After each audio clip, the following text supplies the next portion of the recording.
This episode of Rhizome is brought to you in part by the Synthesis Security Group and Fuzzy Wuzzy Signal Processing, a venture of Ian Swanke. Copyright 2026. All rights reserved.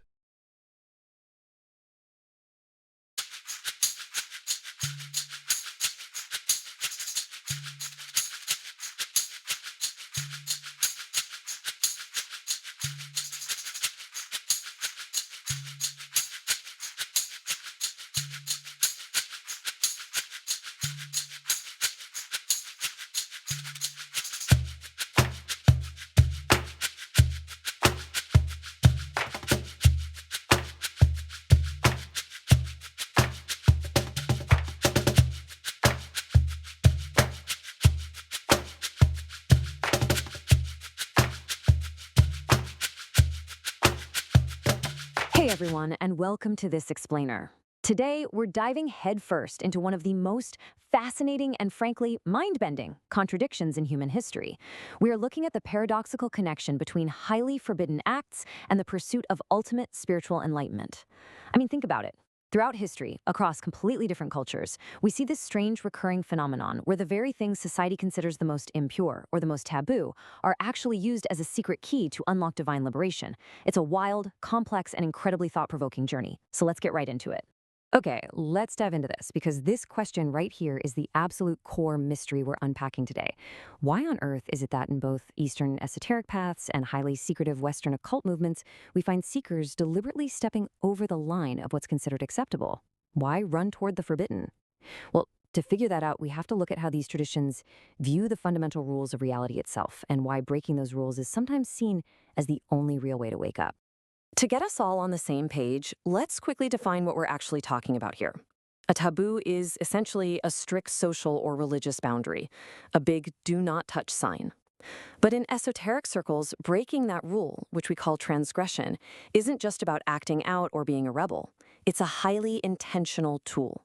By deliberately overstepping the boundaries of ordinary human consciousness and subverting social control, these practitioners believe they can access a raw, hidden power that is usually blocked by our everyday conditioned morality. Part 1. Visions of non-duality. To really see how this works in practice, we're going to start with our first conceptual anchor. We'll explore a very modern, yet profoundly ancient, experience of spiritual boundary dissolution. Picture this fascinating anecdote from a recent dialogue between a Western seeker and an AI. The user described this incredibly vivid, spontaneous dream. They were sitting at the feet of a massive 1,000-foot-tall, glowing blue Ganesha. The whole figure just hummed and vibrated, inducing a state of deep, thoughtless bliss. This wasn't some sort of cultural fetish. It was a direct, wordless encounter with an infinite, timeless presence. And that color blue? Historically, it's associated with cosmic consciousness and the infinite void. It visually translated a state of profound stillness where everyday anxieties and really all the rigid categories of daily life simply collapsed. And this brilliantly illustrates a major theological divide. You see, standard Western monotheism is deeply dualistic. The creator is entirely separate from the creation, sort of governing from afar and operating on a very strict moral architecture of good versus evil. But that vision of the blue Ganesha, that touches on something called non-duality. In non-duality, the boundary between the observer and the observed, the creator and the creation, just totally dissolves. Existence is realized as fundamentally unified. It sits completely outside or beyond our ordinary concepts of good and evil. All right, part 2, the tantric Ganesha. So how does this profound concept of non-duality actually manifest in specific and sometimes incredibly shocking religious practices? Let's shift our focus to the East to see how this works. This brings us to a concept called Ucchishta. Literally, in Sanskrit, it translates to leftovers, specifically food kept in the mouth, contaminated with saliva. Now, in Orthodox Hinduism, this is considered ritually impure. It is strictly taboo. However, in left-handed tantric practices, known as Vamachara, this impure state is deliberately embraced. It's a highly specialized, restricted ritual practice that intentionally uses what society completely rejects as a powerful spiritual vehicle. You can see this most vividly in the iconography of Ucchishta Ganapati, which is an esoteric form of Ganesha. He's often depicted in red or dark blue, seated with a nude female consort on his left lap. And in a really striking departure from Orthodox imagery, his trunk touches the yoni or genitalia of the goddess. Furthermore, the sect that reveres him completely rejects caste distinctions, ignores Orthodox sexual rules, and they specifically worship the deity while the devotee is in an impure state, like being nude or with an unwashed mouth. In Kala Tantra, this taboo imagery is highly intentional. It's designed to shatter social norms and convey a much deeper spiritual reality. But here is the thing, and it's absolutely vital to understand. This erotic bond is not just about physical pleasure, it is deeply philosophical. In this system, Shiva represents inert, potential energy, while Shakti, the goddess, is kinetic energy, or the soul. Basically, one is completely ineffective without the other. So this erotic iconography is actually a profound visual metaphor. It represents the ultimate non-dual synthesis of the soul and the divine, showing the entire universe in harmonious, dynamic motion. Part 3, Western Sex Magic. Now, let's pivot over to the Western Hemisphere to explore how these exact same ideas, this fusion of sexuality, taboo, and spiritual power, manifested in modern esoteric movements. To guide us here, we're going to draw on the amazing research of historian Hugh B. Urban in his book Magia Sexualis. And what is truly fascinating here is the historical irony of it all. Think about the Victorian era. It was famous for its intense prudishness and strict regulation of the human body, right? Well, it actually birthed a sophisticated, documented system of sexual magic. It was precisely that environment of heavy repression that fueled a massive explosion of discourse about sex and its hidden magical powers.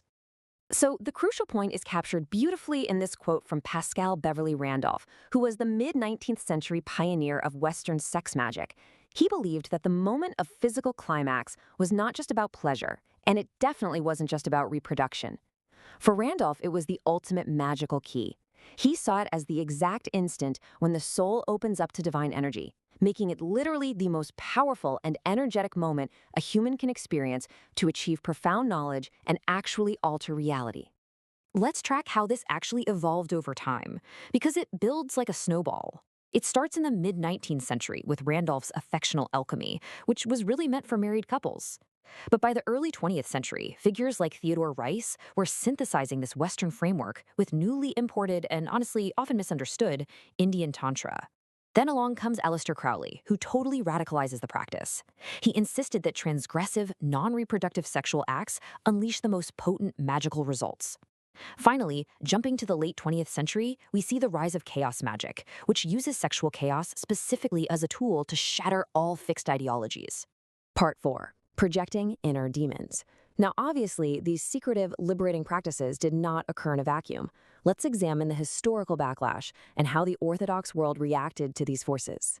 We find this reaction perfectly encapsulated in this incredibly shocking quote from the early Christian church father, Epiphanius. He's describing a Gnostic sect here. He paints these horrific scenes of wild orgies, the consumption of bodily fluids as a sort of dark Eucharist, and even cannibalism. It sounds like a horror movie, right? But historians today largely agree that these claims were almost certainly not literal truth. Instead, they were a terrifying projected fantasy of inverted religious rites. Let's break down the sociology behind this nightmare. Early mainstream groups, like the early Christians, maintained their identity through very strict sexual control. Because of that, they viewed any illicit sexuality not just as a personal sin, but as a literal revolutionary conspiracy against the social order. Anthropologists actually have a term for this, the magic of mimesis. It's when dominant groups project their own repressed, dark desires onto marginalized others. If a group was considered heretical, the orthodoxies simply assumed, without proof, that they must be engaged in depraved sexual immorality and black magic.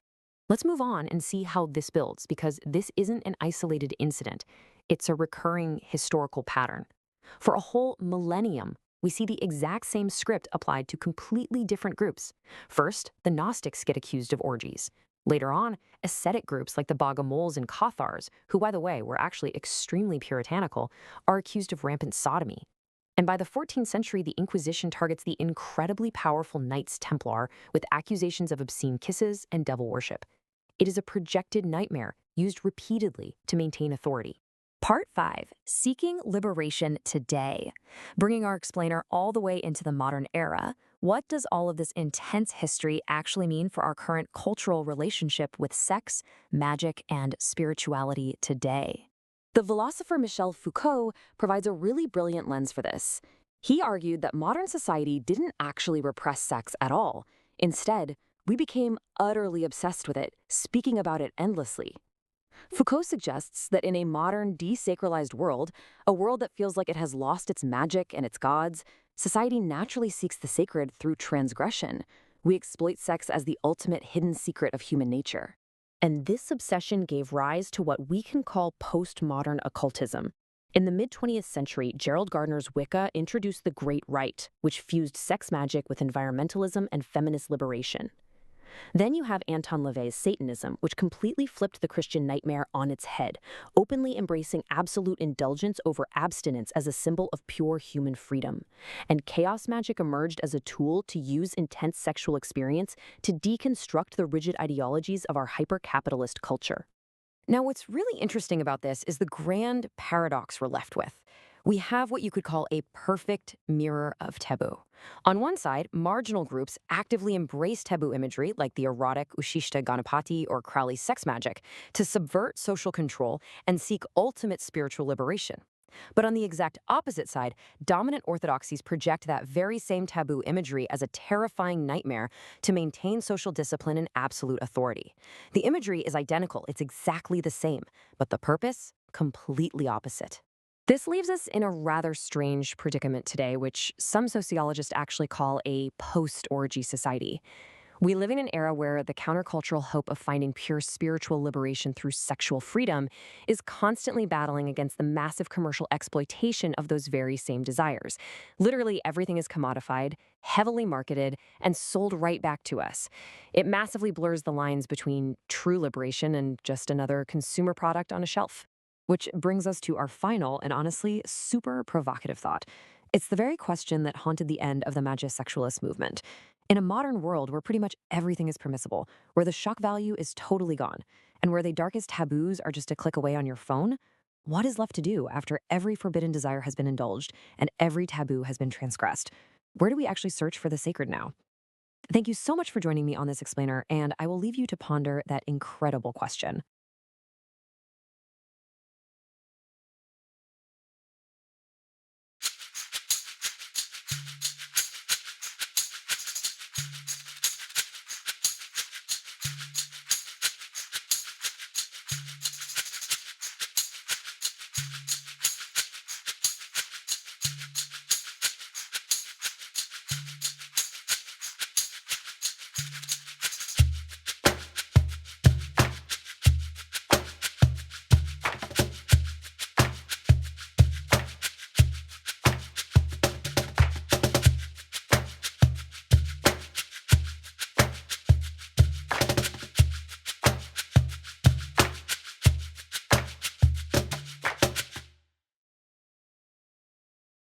Now available exclusively on Amazon Kindle eBooks, Rhizome Summer 2026, a collection of essays, Rhizome Fall 2026, Book 2.